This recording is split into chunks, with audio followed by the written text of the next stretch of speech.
Welcome once again to Yandle's workshop. I'm Dan, and today we're going to be talking about food safe finishes, food safe treatments, and what to use on any of the products that you potentially want to sell to the general public. So we're going to run through 4 products today, all of which we stock here at Yandle's currently, and all of which are suitable in different ways. So we have the Hampshire Sheen Food and Toy Safe Rated Danish oil, the Hampshire Sheen Food and Toy Safe Rated Gloss Finishing Wax, then we have the Brand and Bespoke Wax Oil, and we also have the Chestnut Food Safe Finish. Now all of these are suitable for use. As stated on them, they are rated as food safe finishes. So let's have a brief conversation about that. What's wrong with using, say, traditional olive oils or other natural mineral oils? Absolutely nothing wrong with that, but just bear in mind, if you're selling this as a product, it's best to have things that are rated as food safe, so that if anything comes back to you, you can provide the packaging, you can provide the certification to prove that you have used things that are officially rated. Now, technically, any finish used when allowed to cure properly, you could argue is food safe, but do you really want to take the chance when you're thinking about it from a retail perspective? So, why then are there 4 different finishes here? Well, it depends on what kind of finish you're looking for at the end. Chestnut Food Safe Finish, a go-to standard for many people.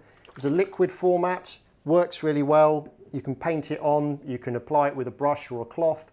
It does, however, leave quite a matte finish. So if you're looking for that attraction value to get people come to a market stand, or even when you're showing people your finished work, then the matte finish can be a bit of a letdown.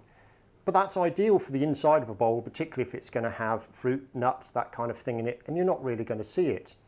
But if you want to be sure and you want to have the outside of the bowl looking really nice, then you might want to look at one of the waxes. So Brand and Bespoke, which are a mixture of waxes and oils with grapeseed and things like that in it, that will leave kind of a satin finish once you've applied it.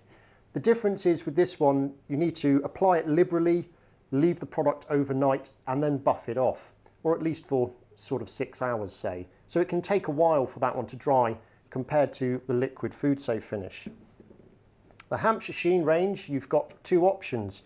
You've got their Danish oil, which you can apply 1 coat, use that as a sanding sealer, and then you can apply as many coats after that as you want. So you can then get it a satin finish or quite a glossy finish if you really buff that up, and then potentially apply some of the wax on afterwards. Or alternatively, you can just use the Hampshire Sheen Food and Toy Safe High Gloss Wax. The high gloss wax, as it says on the tin, will give you a high gloss, almost glass-like finish. You just need to bear that in mind. That can look really nice on the outside of a bowl, but some people feel it almost potentially looks a little bit plasticky. It's down to personal preference. It can really accentuate a bowl with really interesting grain, such as curly maple. So you have 4 choices there. You can kind of chop and change between them, maybe use some of the Danish oil or the food safe finish as a sealant layer, and then apply some of the wax over the top. But just remember, if you're trying to sell the product and you want it to be classed as food safe, you need to use a food safe rated product. I hope you learned something from this video and you're now aware that there is a range of food safe certified products available, so you can get a finish from satin to a high gloss, all of which are now available at Yandle's. We look forward to speaking to you soon in the comments below. Please like, subscribe if you enjoyed the video, and tick the little notification bell as well if you want to find out when we release our next content. We'll speak to you soon.